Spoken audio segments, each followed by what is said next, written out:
This story is titled, Parents Throw Me Out, just before my SATS because my golden sister wants to accommodate.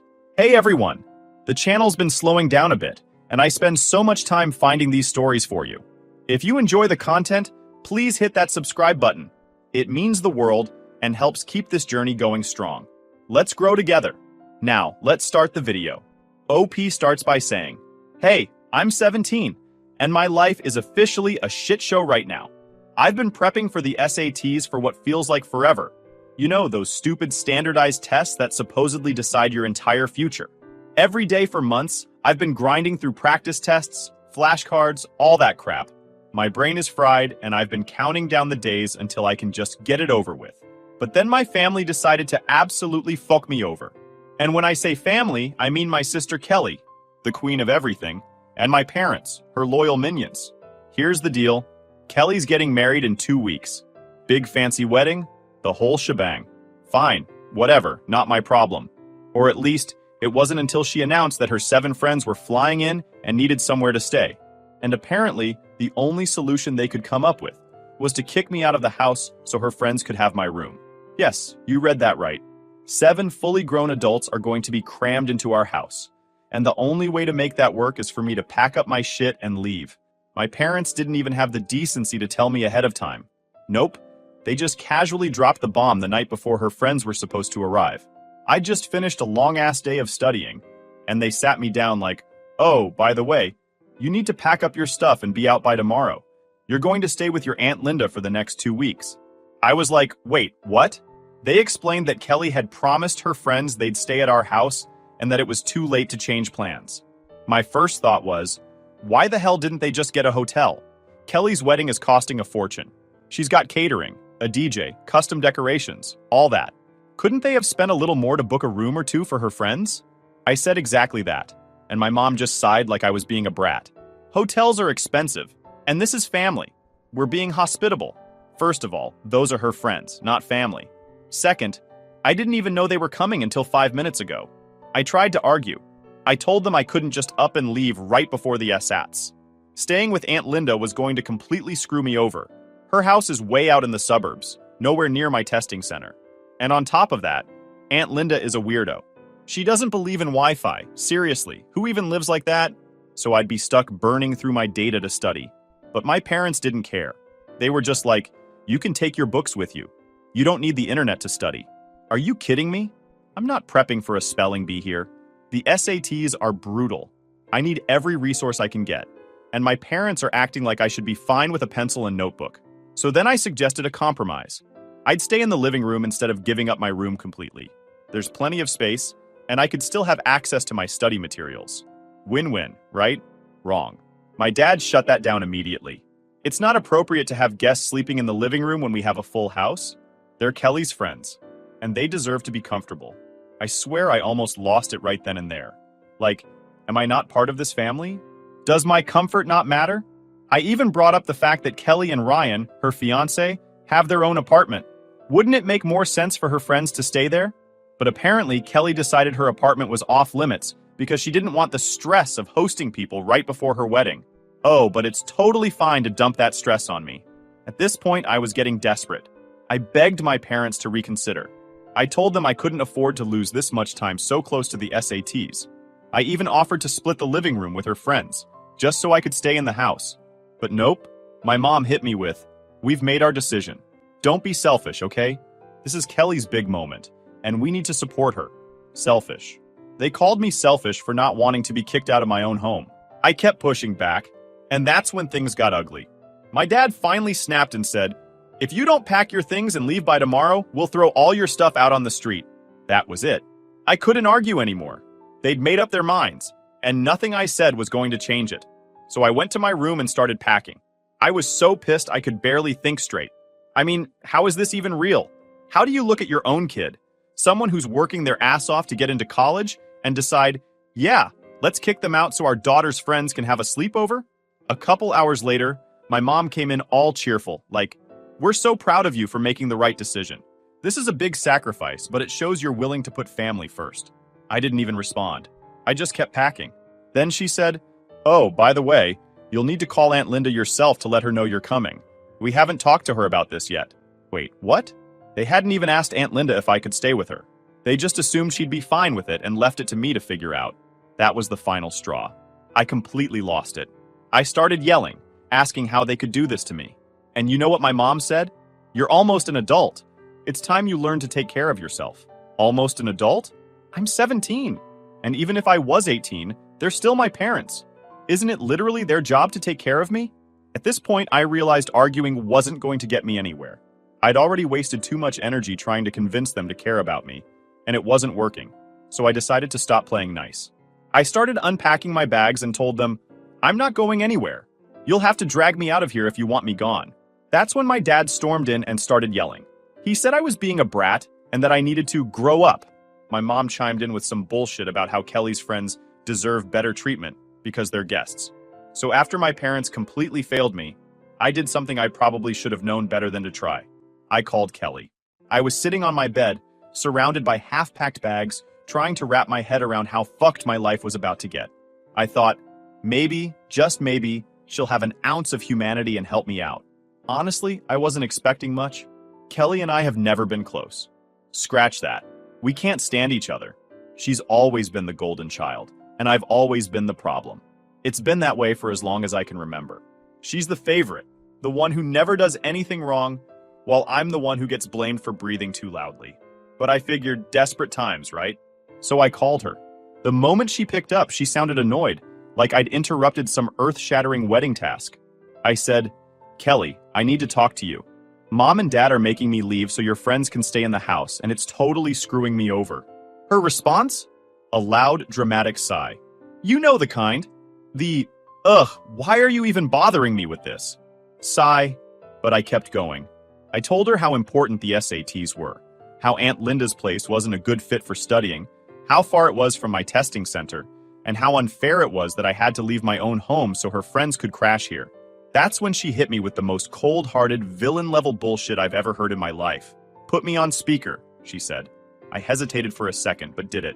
My parents were standing nearby, probably listening in anyway, so I figured, why not? Once she knew they could hear, she said, let me make this really clear.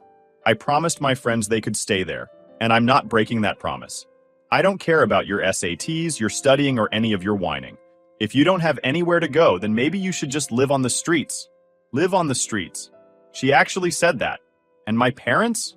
They didn't say a word. Not one word. They just stood there, letting her talk to me like that. She hung up right after, and I stood there in stunned silence. I couldn't believe it. Not only did she not give a single fuck about how this was going to affect me, but she also went out of her way to humiliate me in front of our parents. And the worst part? They didn't defend me. They didn't even look uncomfortable. That's when it hit me. I wasn't family to them. Not really. Kelly was the star, the center of their universe, and I was just there. I thought about arguing some more, but what was the point? I already knew how this was going to play out. So, without saying another word, I finished packing my stuff and left the room. When I got back to my room, I sat on my bed and stared at my phone. I felt like I was in some fucked up movie. Like, who even says that to their own sibling? Who tells a 17-year-old to live on the streets because they can't be bothered to find a better solution? I didn't cry. I was too angry for that. But I did feel this deep, gut-wrenching ache in my chest, like I'd finally hit my limit with these people. It wasn't just about this one situation. It was everything. Every time I'd been ignored. Every time Kelly had been prioritized. Every time I'd been made to feel like I didn't matter. It all came rushing back at once.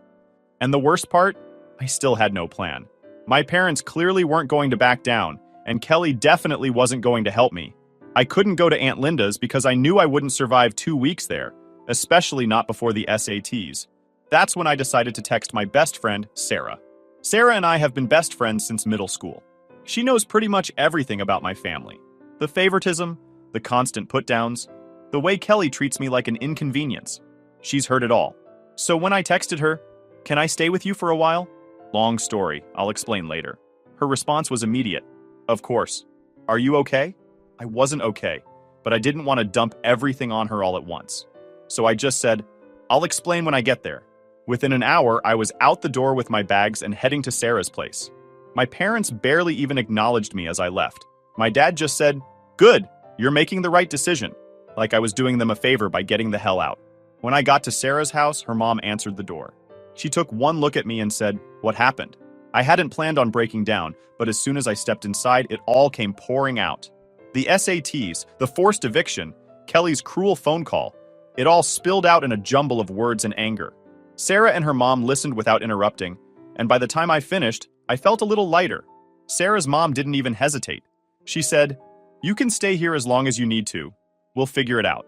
That night, I slept in Sarah's guest room, surrounded by quiet and kindness. Two things I wasn't used to.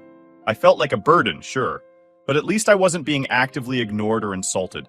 It toughened sacrifice. The next few days were a blur. I focused on studying for the SATS, trying to push everything else out of my mind. It wasn't easy. Every time I tried to concentrate, Kelly's voice would pop into my head, "Go live on the streets." But Sarah was there for me every step of the way. She made sure I had space to study, brought me snacks when I forgot to eat, and even helped me review some practice questions.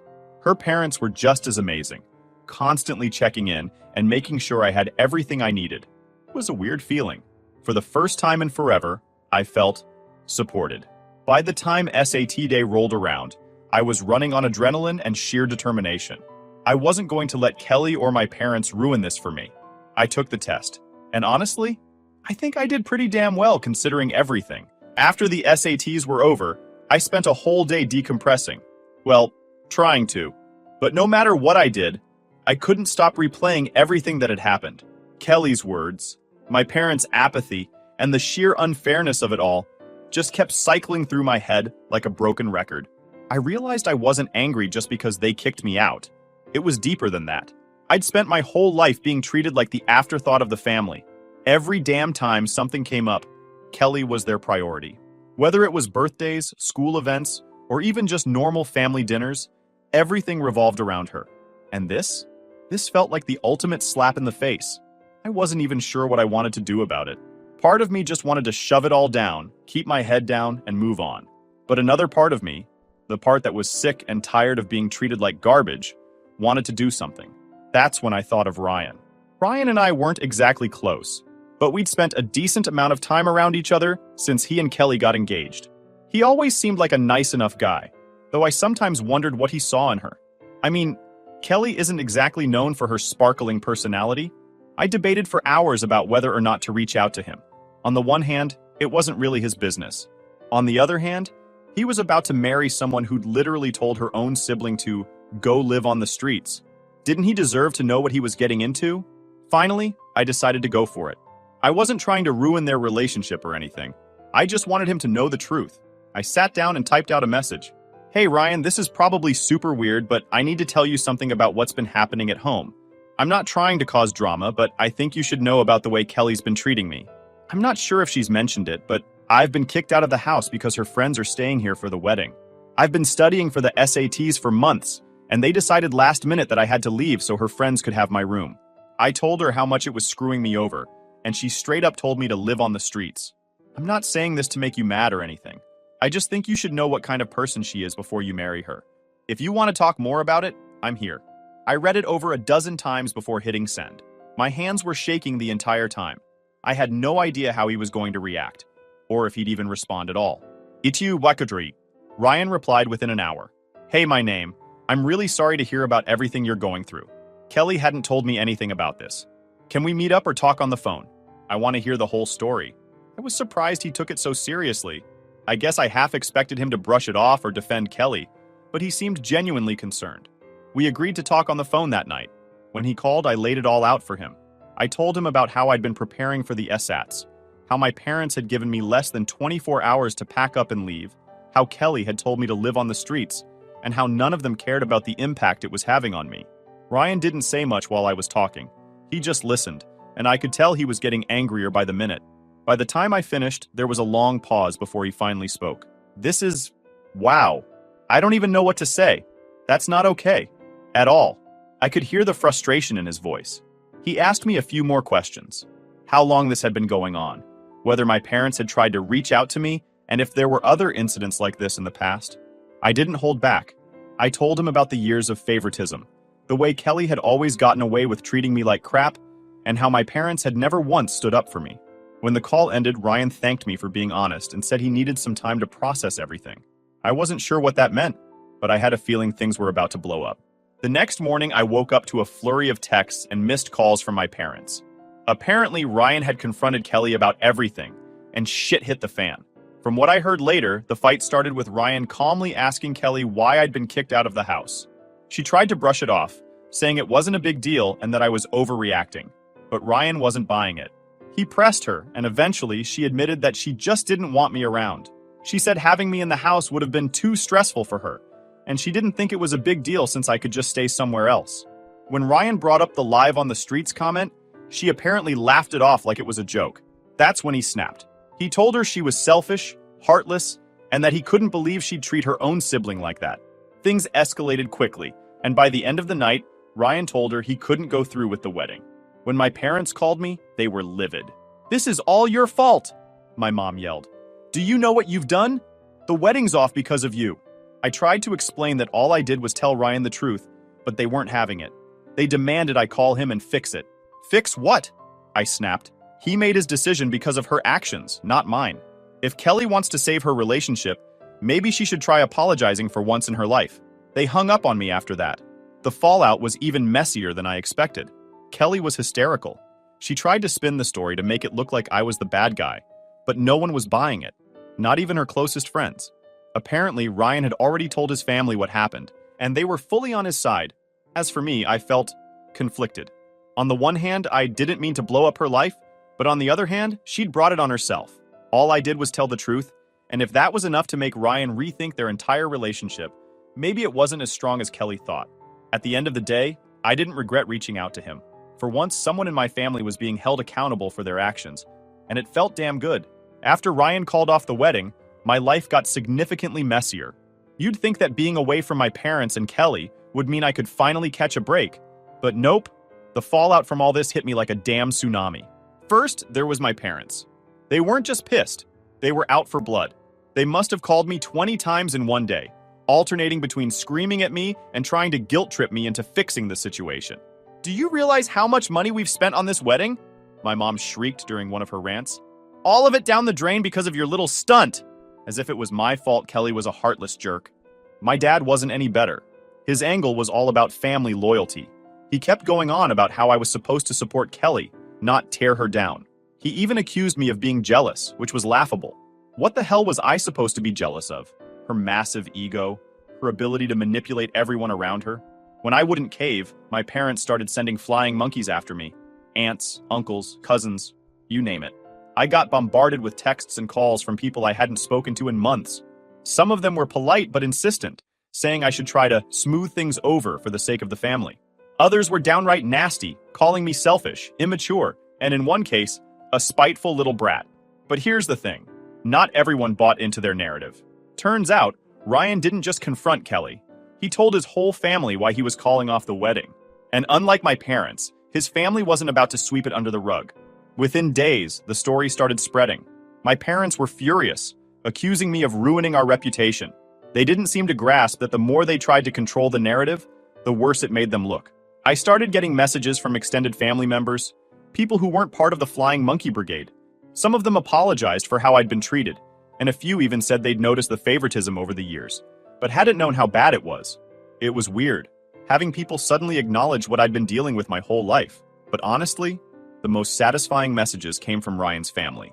His sister reached out to me personally and thanked me for speaking up. She said they'd always had reservations about Kelly, but didn't want to interfere. Apparently, my story was the final confirmation they needed. Meanwhile, Kelly was imploding. Her social media turned into a pity party overnight.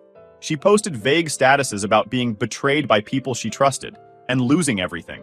Of course, she left out the part where she told her little sister to live on the streets. Her friends weren't buying it, though. A few of them started commenting things like, "This isn't the whole story, is it?" And, "What about my name?" It wasn't long before Kelly turned off the comments altogether. I heard through the grapevine that she was trying to reconcile with Ryan. She even showed up at his place unannounced, but he refused to let her in. Apparently, he told her that unless she apologized to me and fixed things with our family, there was no chance they'd get back together. Of course, Kelly being Kelly, she refused to apologize. She told him she didn't owe me anything and accused him of overreacting. That's when he officially ended things. Back at Sarah's house, I was finally starting to feel like I could breathe again. Her parents had been nothing but supportive, even after hearing about all the chaos I'd inadvertently caused.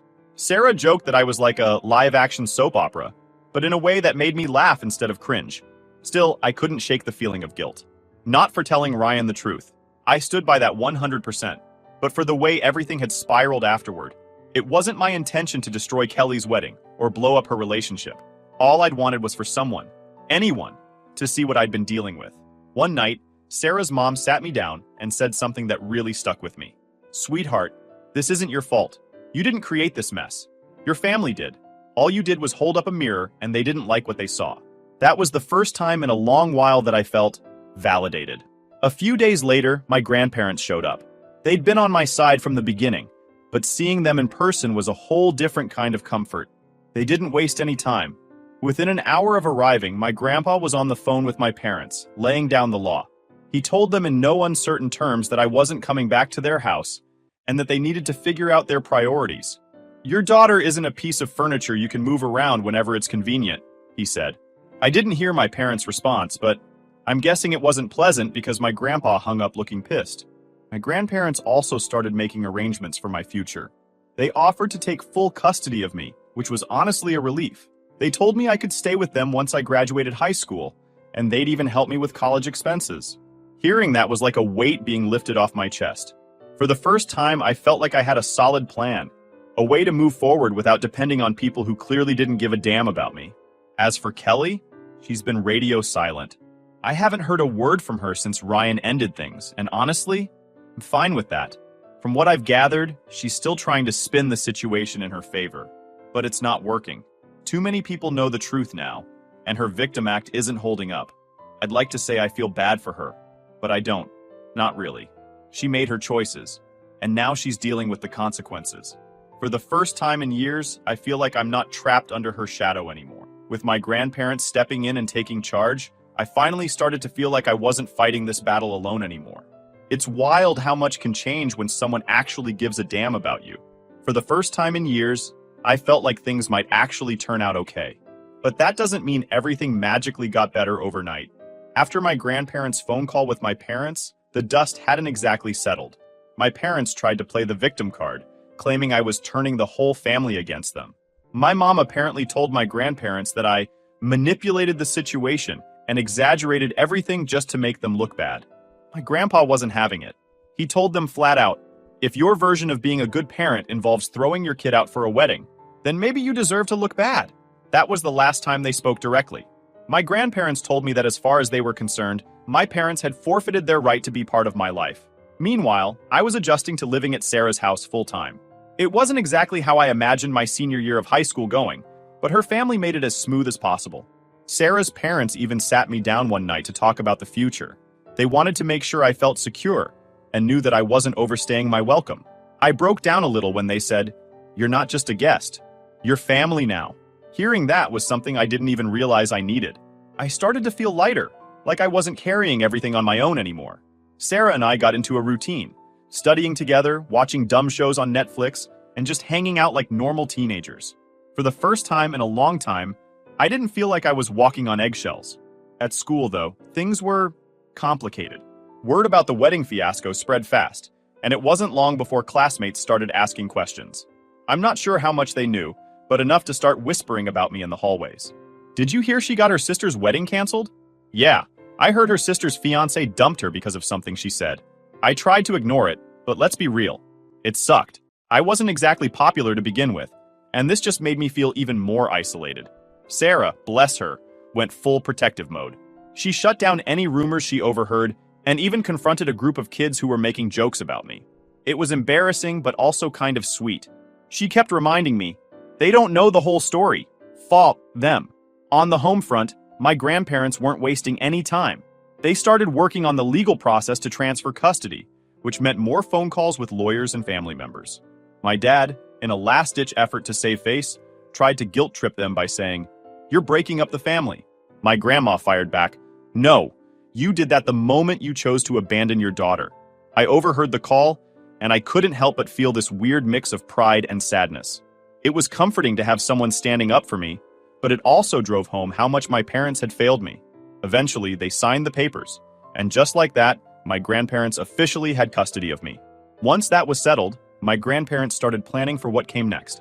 They wanted me to move in with them as soon as the school year ended, but they left the decision up to me. I told them I wanted to stay with Sarah until graduation. As much as I loved my grandparents for stepping up, Sarah and her family had become my safe space, and I wasn't ready to leave just yet. They were totally fine with that, and even promised to visit as often as they could. In the meantime, my grandparents started making arrangements for college. They'd always been good with money, and they assured me I wouldn't have to worry about tuition or living expenses. It was a massive weight off my shoulders. As for Kelly, well, let's just say things weren't looking too great for her. Ryan had officially moved on. From what I heard, he'd started seeing someone new. Someone who wasn't a manipulative brat, apparently. Kelly, on the other hand, was still trying to claw her way back into everyone's good graces. She posted a long, dramatic rant on social media about how she was misunderstood and how people shouldn't judge her without knowing the full story. It didn't take long for the comments to flood in, most of them calling her out for being fake. My favorite comment? If you're misunderstood, then why did your fiancé dump you a week before the wedding? Seems like he understood you perfectly. She deleted the post after that. I still haven't spoken to Kelly or my parents, and honestly, I don't plan to. Blocking them was probably the best decision I've ever made. There's a part of me that wonders if they'll ever apologize, but I'm not holding my breath. If there's one thing this whole mess has taught me, it's that I don't need their approval. Or anyone's, really. Looking ahead, things are finally starting to feel hopeful. I'm doing well in school, I've got solid plans for college, and I'm surrounded by people who actually care about me. It's weird to think about how much has changed in such a short time. A few weeks ago, I felt completely powerless. Now, I feel like I'm finally in control of my life. To everyone who's been following this story and offering advice, thank you. Seriously, you've all reminded me that I'm not alone. Even when things feel impossible, here's to moving forward.